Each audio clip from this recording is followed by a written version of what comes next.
I decided several months ago I wanted to essentially preach through Paul's epistle to the Philippians. And one of the things that is always kind of on my mind is the holidays. Now, I'm going to just confess to you this morning that if as a pastor, or any pastor for that matter, if you preach a holiday-specific text for every holiday, I mean, Christmas, Thanksgiving, July 4th, and all the rest of it, that's quite a few Sundays by the time you get done with everything. And so I kind of like to preach through the books and preach through the text and let the text say what it says and speak to us in that regard. And so when I planned this, I planned to finish up with Philippians ultimately on the 22nd of December, which is next Sunday. And Lord willing, that's what will happen. A lot of things going on in that time period. My wife and I are planning to go down next Sunday afternoon and spend a couple days with our son and daughter-in-law and grandkids, do Christmas with them, and then later on that week we leave for Florida and our little cruise that we're taking, and again, that our son and daughter-in-law have basically given to us. So we're looking forward to that. But I thought, I didn't even think about it. I didn't even think about the fact that I was going to be preaching 3 days before Christmas, or 10 today and 3 next week. But I'm amazed at how these texts fit in with the kinds of things that we need to be thinking during the holiday season. Now, why should I be surprised, right? I mean, God is able to make plans over and above our plans, and sometimes, so if you look this morning and you say, that I wouldn't have thought that Philippians 10 through 4, verses 10 through 13 would be, such a applicable text for the Christmas season. And I would say, I planned it that way, which would be like an elephant and a mouse walking over a suspension bridge. You've heard that story? The elephant and the mouse that walked over the suspension bridge, and when they got to the other side, the mouse looked up at the elephant and he says, "Boy, we sure made that bridge shake, didn't we?" So if I stand up here and say, I planned this because I knew it would be so apropos to I'd be lying, okay? I just tell you that. But I think there's a lot here in this text that really does apply to us here for the holiday seasons, and a little fun and a surprise or two as well in this text, and a couple things I want to talk about. So Philippians 4, verses 10 to 13, Terry has read it already, but I want to take a look at it again for you. So there we go. In Philippians 4, verse 10, he says, "I rejoice greatly in the Lord that at last you renewed your concern for me." Now, just to let you know, this is probably referring to Epaphroditus, whom he mentioned back in chapter 2, who was an agent for bringing a gift from the church at Philippi to where Paul was, so that he was probably in prison, and probably in Rome. We aren't positive about that, but probably in Rome. He was imprisoned, and so the church at Philippi sent him some goodies, some things to meet his needs and so forth. Probably some food, maybe who knows, some clothing or whatever that he needed. So he says, "You've renewed your concern for me," probably with Epaphroditus. He says, "Indeed you were concerned, but you had no opportunity to show it. I'm not saying this because I am in need, for I have learned to be content whatever the circumstances. I know what it is to be in need, and I know what it is to have plenty. I have learned the secret of being content in any and every situation, whether well-fed or hungry, whether living in plenty or in want. I can do all this through him who gives me strength." I think when you look at words like contentment, understanding what it's like to have a lot, what it's like to have nothing, and yet rising above that in your attitude toward God and thanking him, this, I think, is a text that's very applicable for us for the holiday season. Okay? We have come through Thanksgiving, all right? Thanksgiving season. Who doesn't love Thanksgiving? Turkey and all the goodies and everything. The whole family gathered around the table, deciding not to talk about politics, right? Probably a good call on that one. But Thanksgiving, and I have now given my official permission. I did that a few days ago. A couple weeks ago, actually. I have given my official permission to all the local radio stations. Once Thanksgiving's over, then they can play Christmas music. If they had started doing that before Thanksgiving was done, I would have paid a personal visit to each of those stations and said, "Stop it, okay? Just stop it. It's not Christmas yet, and it's certainly not Christmas on October the 29th." Which one station in Grand Rapids? Yes, they did. I got in my car, I backed out of my garage, and I turned on the radio. It was October the 29th, and I was hearing Christmas music, and this is wrong, okay? I know the Bible says somewhere, it has to say somewhere, that that's just sin, okay? Not really, but you get the idea. You know, it's like, let's be seasonally appropriate. We haven't even had our trunk or treat yet, and already you're talking about Christmas at that point. So what do we do at Thanksgiving? We sit around the table, and like I said, we probably avoid talking about certain things like politics or whatever. Depends on who all is there and who all is not, okay? If there's one or two relatives not there, maybe it's okay, but otherwise, no. And so you're thankful for this delicious turkey, you know, and all the trimmings and family and maybe even friends that you had over. And you just thought about that. What are all the things I can be thankful for? What is God, you know, God's blessed us so much with a full, you know, this is food that's going to last for another 2 or 3, 4 days, right? Leftovers. I mean, we plan our Thanksgiving meal with the idea of leftovers, okay? Got to have leftovers, got to have good leftovers. How's this going to taste in a week, you know? Because I want to have it now, but...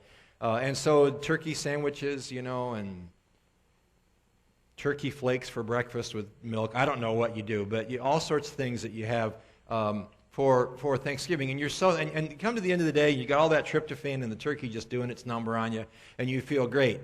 And then the next day is Black Friday, okay?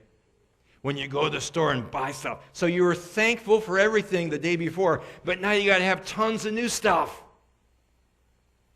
We have a TV, but it's not oh my gosh, I saw a TV in Walmart, I think it was, or Sam's Club, 85 inches. Oh, yeah. I have not yet talked my wife into buying one of those, and my guess is I probably never will. But you know, that 55-inch screen was pretty nice while I had it, but you know, when it takes up the whole wall. When you have to knock out a room in order to fit the thing on the wall, you know. There's just so much awesome stuff. And, you know, stores are doing a little better job of this now. In fact, some of them are actually starting to open on Thanksgiving. I'm not sure what I think about that. But they're doing a little better job with organizing it, and you don't see these situations, people getting trampled. Well, you probably do to some extent, but this is the sort of thing. And have you ever been caught up with the irony that the day after we say we're thankful for everything that we've got, which implies contentment, right? It's like, yeah, I never really realized, I never really thought about it, but I really have a lot to be thankful for. Really do. And then the very next day, maybe you don't, but a lot of people do. You go out and you spend all kinds of money on all sorts of stuff. Now, some of it's for relatives, but some of it's gifts, but some of it's for you as well, okay? And then some people actually buy 2 TVs, all right? Interesting, right? Well, let's think about this, okay? Learning to be content. What does that mean? Learning to be content. Not wanting to have everything. The problem is not, materialism as a philosophy is something that we're concerned about, but just having things is not necessarily bad. Paul says, I've learned what it's like to have a lot of stuff. I've learned what it's like to have nothing. And we'll look at that in just a minute. It's the attitude that you and I have toward the things. I remember an episode of Frasier a while back when I used to watch that years ago, and it's still my all-time favorite sitcom. And for a lot of reasons. First of all, Frasier and Niles are two of the most, they're psychiatrists, right? Some of you have seen the show. Frasier and his brother Niles are psychiatrists, and they're supposed to help everybody solve their problems, and they are two of the most screwed up people that you'll ever meet, right? There's sibling rivalry just over the top and all that sort of stuff. But at one point, Frasier had someone that he knew who came to his apartment, and in the course of being there, she fell and hurt herself, broke her leg, and had to get cast and everything. And she was talking about suing him. And he was talking to her, and he said, look, and And I'm no Kelsey Grammer, but basically he says, look, I'm really sorry this happened, and I'll do what I can, and I know you're talking about a lawsuit, but please don't sue me. And then he says, please don't take my things. I've got all these things. Please don't take my things. As though that was the most important thing in the world. And maybe at that moment to him it was. The problem is not having things. The problem is not even wanting nice things. The problem is, what do you prioritize? If your life is all about things and you haven't learned to be content with whatever you've got, then you've got a problem. That's really what Thanksgiving is all about. I have a car, okay? It's a 2002 Hyundai Accent, and it runs remarkably well. And it has its issues. Cars are like people. They get old and cranky. They get old and crotchety and always work real well. But it's a car, and it gets me from point A to point B in reasonable safety. And really, what more do I need? Now, there will come a day when I replace it. I've already had about 4 different times over 3 or 4 years. When I have a problem, I take it into the mechanic, and he says, well, what's it? The magic number is always $500. I need a new headlight. Could you just see what else? Yeah, there's a new headlight, and then there's, the 12/7 gear ratio Ram has, or whatever it is. That's going to cost you $500. It just seems like I don't know. They see me coming. Oh, here comes the guy. He didn't know anything about cars. We'll just tell him that it's $500. It almost feels that way. But I've gone ahead and had it fixed. And, you always have the difference between making a car payment and having your car paid off is you still make car payments. They're just intermittent payments. Right?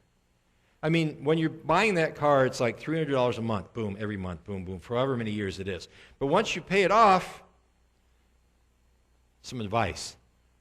When you pay off your car, don't tell the car, okay? Because they'll say, oh, I'm going to drop a transmission then. No, don't do that, okay? Learning to be content, all right? Safety, comfort, those are the 2 things I need with a car. Really, what more else do I need? So Paul rejoices that the Philippians have renewed their concern for him in verse 10. He says in verse 10 of Philippians 4, I rejoiced greatly in the Lord that at last you renewed your concern for me. Indeed, you were concerned, but you had no opportunity to show it. Now, this goes back, if you look all the way back to chapter 4 and verse 4, this is one of the most famous verses in Philippians, where he says, rejoice in the Lord always. Rejoice in the Lord always. I say it again, rejoice. And that's what he says in verse 10. I rejoiced greatly in the Lord that at last you renewed your concern for me. Indeed, you were concerned, but you had no opportunity to show it. He's rejoicing in the Lord. Our rejoicing should always be in the Lord and not in anything else. If you want to go out on Black Friday and buy yourself a new TV, hey, knock yourself out. Go ahead. Because money's complicated, right? The Bible does, and I would love someday to do a series of sermons. I've talked to the diaconate in the past about this. Do a series of sermons on the theology of money. Theology with a small t. In other words, what does the Bible say about money? Well, one of the verses that gets misquoted the most often is, well, the Bible says that money is the root of all evil. The Bible doesn't say that, right? The Bible says what? The love of money, the not being content, that money being a driving passion. Somebody once asked, I don't remember who it was, it might have been Malcolm Forbes, somebody else, one of the great, and they asked him, this is a guy who's a billionaire multiple times over, and they said, how much money is enough? How much money is enough? And his reply was, always a little bit more. Always a little bit more. That's not being content. I mean, if you are a multi-billionaire and you can't learn contentedness, you've got a serious problem. I remember when Ed Dobson, who was pastor at Calvary Church in Grand Rapids, and he was asked one time, and I've mentioned this before, but it's been a while, he spoke in our chapel at Cornerstone, and somebody asked him, he did a Q&A thing, and they said, do you think that materialism is a problem in the church today? And he said, oh yeah, definitely. But he said, not necessarily the way you think.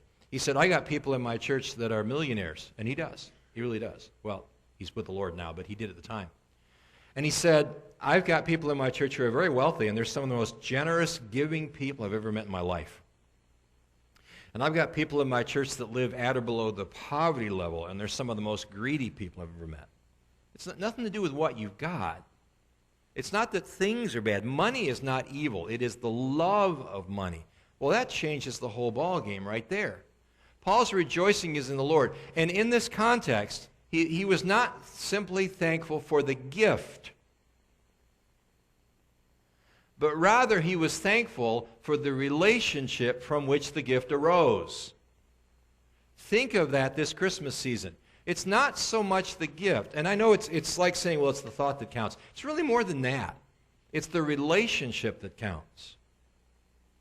I remember when I was telling Val and Terry about this before the service this morning. When I was probably about 6 or 7 years old, my family decided to go to Detroit. We didn't do a whole lot of stuff because my dad didn't have a whole lot of money, but we went to Detroit. We're going to go see the city of Detroit. We're going to go to the Detroit Zoo. I'd never been to the Detroit Zoo. They had these little red keys shaped like an elephant, and the elephant's trunk was like a little thing. You put it in a box, and you turned it. Every exhibition had one of these boxes. You put the key and turn it, and there'd be like a 60-second little blurb about, oh, this is the Indian elephant. It does this, and it lives here, and it eats this, and it lives for this long, and blah, blah, blah. And so it was just fun, you know. So it was educational, but it was also kind of fun. So I was looking forward to doing that. And my grandma, Smith, my dad's mom, she said, here, this is for your trip to Detroit. And she reached out, and she handed me a 50-cent piece, a $50 coin. I think it was the one, it was obviously before the Kennedy $50 came out. I think it had Lady Liberty on it. I had never seen that much money in my life. I could not imagine what I was going to buy with that. And I just, in my excitement, I just reached out and grabbed it. And my dad or my mom yelled at me and said, don't snatch. That's rude, you know. Well, I don't think I was being greedy. I was just, wow, that was pretty amazing. But I was thankful, you know, as thankful as a 7-year-old can be, right? That's always a challenge. So when you think of the gifts that you get this season, don't just think of the gift. He's thankful for what they sent him, but more than that, he is thankful, he rejoices in the Lord that they have renewed their concern for him. He's rejoicing in the Lord, not that they sent him stuff, but the stuff they sent him came out of a genuine concern for them. How many times do you have this conversation at Christmas? Okay. Well, what are we going to buy for so-and-so? Well, we better get them something. If we don't get them something, they'll be upset. After all, they bought us something, so we got to buy something for them, right? Remember when Jesus said, sinners lending to sinners to receive as much again? Okay. So the issue here is rejoicing in the Lord and rejoicing in relationships. Gifts should be indicative of relationships that we have with family and friends, and that's always an important aspect of this. Okay? Second, the issue for Paul was not that he had any need that he had. This is because he had learned the difficult skill of contentment in all circumstances. Look at verse 11. I'm not saying this. In other words, when I say I rejoice in the Lord, you've renewed your concern for me. Indeed, you were concerned, but you had an opportunity to show it. I'm not saying this because I am in need. In other words, I'm not snatching the 50-cent piece out of your hand. Rather, he says, I've learned to be content whatever the circumstances. This is a real skill, and it is really, really difficult to do. To learn to be content with what you have. I have... You know, I told you about my car, and every once in a while, about once a year, sometimes twice a year, I have to get like $500 to fix something. You know, it usually comes to that. And my wife has said to me, why don't you just get a new car? And I said, well, I'm not ready for a new car yet. I don't want to make another car payment. I've already got one. I don't want two.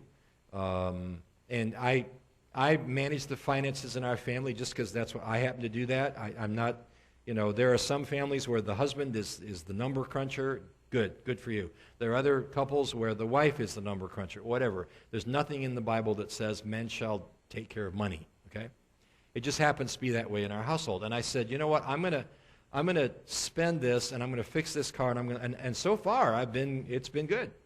So far, if I look at, twice in 2019, I've had to pay about $500 to get my car fixed.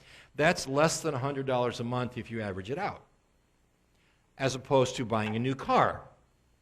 Well, you can do the math on that one, okay? But Paul has said, basically, I can be content whether I have a really nice car or whether I have a really mediocre one. I have learned what it's like to be content in all circumstances. I wish I could say the same for myself, because I have not.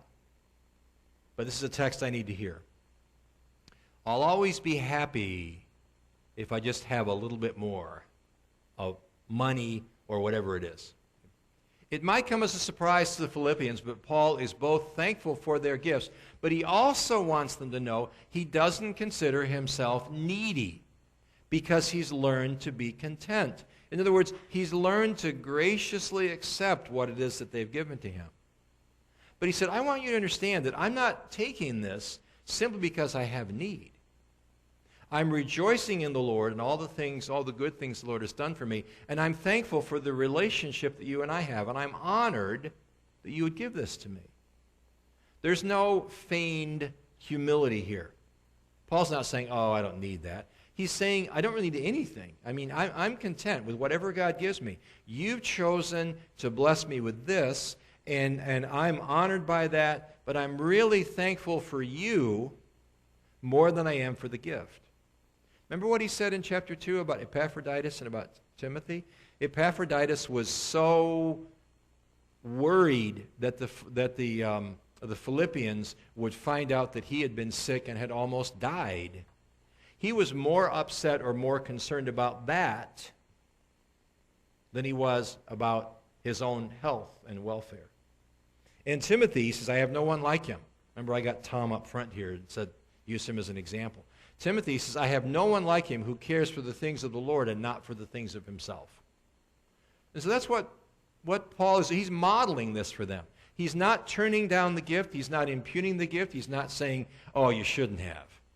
Right? That's the phrase that we have right before we take whatever is being given to us. Oh, you shouldn't have. Thanks, Think that way sometimes, okay? It is a difficult skill indeed. In other words, Paul has got his priorities in place. Third, and perhaps most interesting, Paul has learned contentedness. Now, this is not, I mentioned my car a little bit ago. Every once in a while, we have that 2016 Chevrolet, it's like a mini SUV sort of thing.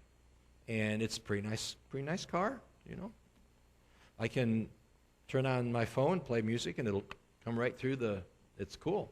I like it. Got a lot of neat things going on with it. Every once in a while, what happened over Thanksgiving, we get a free week of the Sirius XM radio. That's pretty nice. I can listen to all the Broadway tunes and all that sort of stuff, My car does not have that. My car has a little cassette player. I'll tell you how old that car is. It has a little cassette player that doesn't work. In fact, it eats them. I don't give it to him anymore because and I try to pull it out and the tape comes out. It's a mess, okay? But every once in a while, I'll say to my wife, see, it's still, if I were going to be like Paul, I would say this. I wouldn't say, well, I'm content to drive the Equinox. I'm content to drive the Hyundai. No, what Paul's saying is, I'm content to have a car, whatever kind, and I'm content to not have a car at all, if you want to translate it into the vernacular. Right? He is in need. He's aware of the fact that whether he is in need or having plenty, whether he is well-fed or hungry, as well as living in plenty or in want. This is not a contrast between degrees of prosperity. Paul says, I'm even to the point where if I have nothing, if I have something or I have nothing, if I'm in abundance or I have nothing, I have learned to be content. I don't know about you, but when I'm hungry, I'm not very content. In fact, I'm not even a nice person to be around when I'm hungry, and I doubt that any of us are. Paul's not saying, well, I'm content to go to Longhorn Steakhouse or I'm content to go to Wendy's. He's not saying that. He's saying, I'm content to have enough food or I'm content to have essentially none at all.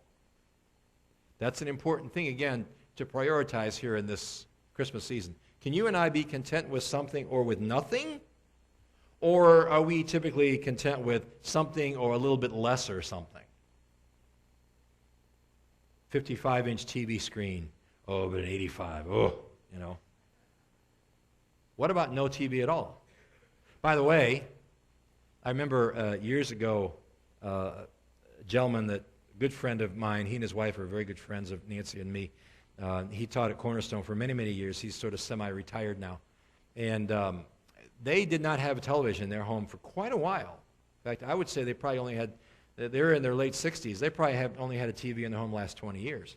And one of the young ladies whose dad also worked for Cornerstone, she said to him, she said, Dave, she said, you guys don't have a TV? And he said, no. And she said, how do you survive? It's different, isn't it? When you realize that, I tell my students at Cornerstone, I say, that when I was a kid, obviously we didn't have the internet, and they look at me between, kind of a cross between scorn and compassion. You poor soul, how did you survive without, and I just, it's easy. I didn't walk around with my phone bumping into things, right? It's actually quite good. Okay? I do that now, though, but anyway, I just bump into things just because I just bump into things. So am I only content as long as I have like a nice something or a really nice something? Or am I content in the Lord, and can I rejoice in the Lord and trust in God? Maybe it's possible that there's someone here that because of your family situation, you don't really do Christmas. You don't have Christmas in terms of the giving and receiving of gifts, which means you're not going to get anything unless you buy it for yourself. Contentedness is what Paul talks about. Fourth, the question naturally arises, how is this kind of contentment possible? How is this kind of contentment possible? Simply put, Paul says he can do all of this through Christ. That's Philippians 2:13. So, it's time now to think about something, okay? Remember our little magic word? Context, right? The three most important things in interpreting the Bible are context, context, and context, all right? This is a verse 13 of Philippians 4, that is one of the most abused passages in the New Testament, and indeed the whole Bible. So I said here, simply put, this is one of the most misquoted verses in all Scripture. This statement should be understood in the context of Paul being content in any and all situations in which he finds himself. So I can't say, I can do all things through Christ who strengthens me. All right? So I walk on the basketball court, I got my shorts and my shirt and my basketball shoes, and I've got the ball, and I look at the rim, okay, 10 feet up there, and I'm 5'8". I used to be 5'9", but I shrunk a bit, okay? I think I had the bathwater too hot once or something. But I've shrunk. No, old age, right? Well, you know what? I'm going to pray real hard, and I'm going to look at that basket, and I'm going to run up and do a 360 in midair, two-handed, over the head, behind the head dunk, because I can do all things through Christ who strengthens me. No, not going to happen. Unless I lower the basket to about 6 feet, and even then I'm not so sure. Okay? This is not a verse that says, oh yeah, you can do everything. This is not a verse that speaks to you filling your full human potential. This is not a verse that says, hey, you can do anything. I'm not sure if I can do it. Well, you can do anything through Christ who gives you strength. That's not the context in which Paul is giving this remark. He's saying, I have learned to be content with whatever I've got. I've had times when I've had nothing. I've had times when I've had everything. I've had times when I've had a full stomach. I've had times when my stomach is empty. But I've learned. How do I learn that? How do I understand that if I don't get a whole lot of gifts for Christmas, it's more about the relationship than it is about the gift. How do I do that? How do I compete? How do I function in that arena? Simple. I can do that through Christ who gives me the strength and the ability to do it. One commentator translates the passage this way: I have the power to face all situations, all such situations, in union with the one who continually infuses me with strength. That's what Paul's describing here. How do I learn contentedness when I'm hungry? It's kind of easy to be content when my stomach's full. How do I learn contentedness when I've been given a lot of things? Well, that's easy. How do I face contentedness when I've given nothing? Been given nothing. That's not easy, okay? Simply put, this is a reactive statement. It's not a proactive statement. Paul doesn't walk around looking for challenges and say, oh yeah, I'm good, man, I got this, okay? He says, whatever happens to me in life, whatever God allows to come into my life, whatever struggles, whatever challenges that I have learned in every situation to be content with everything that I have. We live in a culture that is radically an entitlement culture. We live in a culture that believes that everyone is supposed to just get whatever they want, that they deserve it. Okay? Well, the fact is, those of us who are followers of Christ, I remember, and I know this can get a little over the top too, but I remember a missionary couple that were at a church we attended many, many years ago. And they were missionaries someplace, a relatively poor country. And she said whenever they come home, especially during the Christmas season, they love to go to the mall and walk up and down the stores because they like to look at all the things that they don't really need. Yeah, take that for what it's worth, okay? Maybe it's a reality check. Maybe it's just, I don't think Paul is opposed to the idea that we like to give each other gifts. God has blessed. There are rich people in the Bible. There are poor people in the Bible. There's nothing in the Bible that suggests that it's all going to be leveled out, okay? There are wealthy believers like Philemon, others, and there are Christians who are not very wealthy. Right? But to be content with what you have, this is what really matters, okay? This is a reactive statement. I know that whatever comes at me, whatever occurs, whatever's going on, I know that I'm going to be able to do all things through Christ who gives me the strength. I can handle all those situations. Simply put, Christ will give us the ability and the appropriate contentment to deal with these situations. So my question to you this morning in closing is, how do you process this passage this Christmas? Now, in one hand, I want to make this clear, okay? Don't do anything necessarily any different than you're doing it. Giving gifts, receiving gifts, that's fine. Nothing wrong with that. But understand that gifts come out of relationships, and that's what you need to cherish. Don't just nourish or cherish the thing. Cherish the person who gave you whatever it is, because it's a sign of that relationship, and you can find joy and peace in that relationship. The other thing is, when it comes right down to it, whether you have a lot or whether you have nothing, it really doesn't matter, because you can survive in those circumstances because it is Christ who gives you the strength. Rejoice in your Christmas gifts? No, rejoice in the Lord. That's why he says in 4:4. Let me say it again. It's always interesting when Paul says something more than once. You figure it's important. Rejoice in the Lord always. I will say it again. Rejoice. So don't not give Christmas presents this holiday season. Go ahead. Enjoy giving and receiving gifts. But remember, that's not where your contentedness comes from. That's not where your joy comes from. That's not really what life is all about. If life is about things, then there's an enormously... back in 1981, I think, 82, when I figured out our income taxes for my wife and me, that was when I was doing it myself because I couldn't afford anybody to do it for me. But I remember I looked at it, and that was when you could do a thing called income averaging, because it was the first year I taught at Cornerstone. I didn't make a whole lot of money, but I made more than I'd made 2 previous years. Because I was a grad student living on next to nothing. And I remember I looked at that and I did income averaging. And our income for that year this was in 1982. Right? Our income for that year was right around $6,500 for the whole year. How do we get by? I don't know. But God provided. Yeah, I'm here. Okay? God provided for us. And we learned contentment. Sure, it would have been nice to have a newer car or a new TV or live in a big house. Sure. But you know what? I didn't need to do that. Whether I intended to or however well I did it, I learned in whatever state I was to be content. Right?